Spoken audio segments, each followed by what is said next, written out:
Okay, I'm going to add a 220 outlet to this breaker box, modeling after what a master electrician did in my home. I talked to him, I looked at the same breaker, same outlet, and same wire gauge. I'm not an electrician, so I only do electrical work on my own residence, my own home. This is a shop space where I need 220 to run that Millermatic 211. Right now I've been running off of 110, but I'm going to be welding 1/4" steel, so I need the extra amperage. Turn that off. I'm going to turn this breaker off as the main runs here out, and my electrical meter's right on the other side of that wall. So we've killed all power. And this breaker here, I've already installed, but just for demonstration purposes, it basically takes up 2 metal prongs from that kind of manifold, and so that's how you install that. So it's got these reverse clips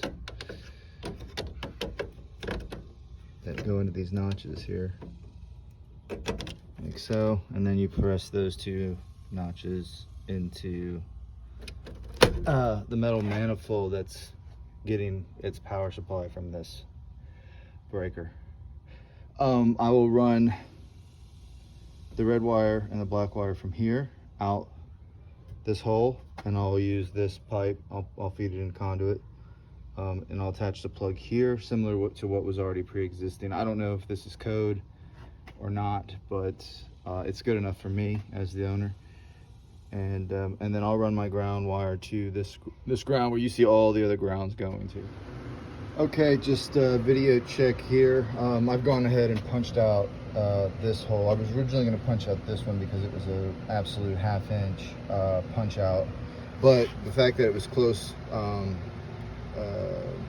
to that neutral plate, I didn't really feel comfortable running the wires there, so I originally was going to go here, but it brought the pipe out a way where I didn't buy any type of elbows or 45s to kind of bring it back to here.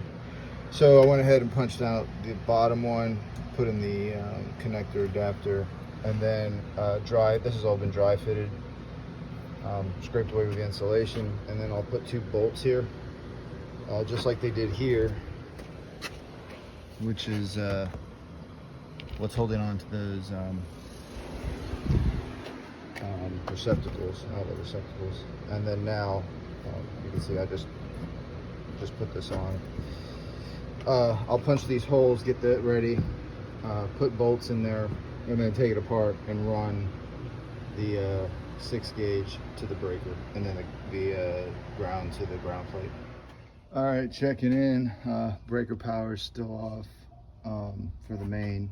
Just wanted to point that out because even though I always turn it off, one of the things that I realize is even though you're messing down here, these are all hot, and you've got loose wires, and they can act screwdrivers, and while you're working here, they can actually bump into that, and then who knows what happens, right? Or you can guess.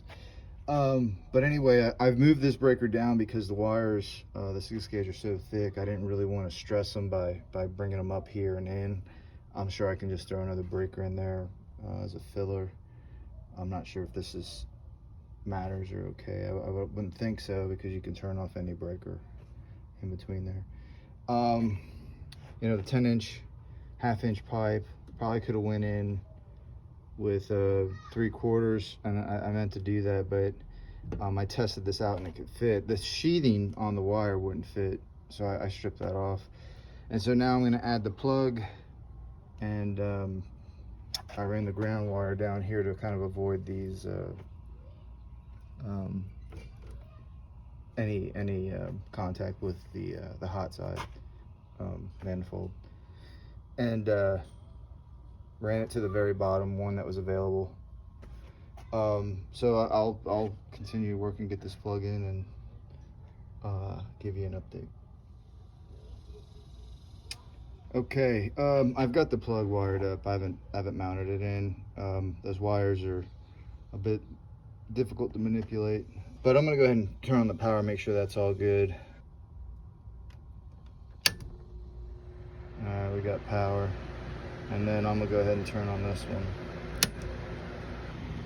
All right, 120 and 120. So testing here is 120, 120, and then both give you 240. So we have power there. I'm gonna go ahead and kill this.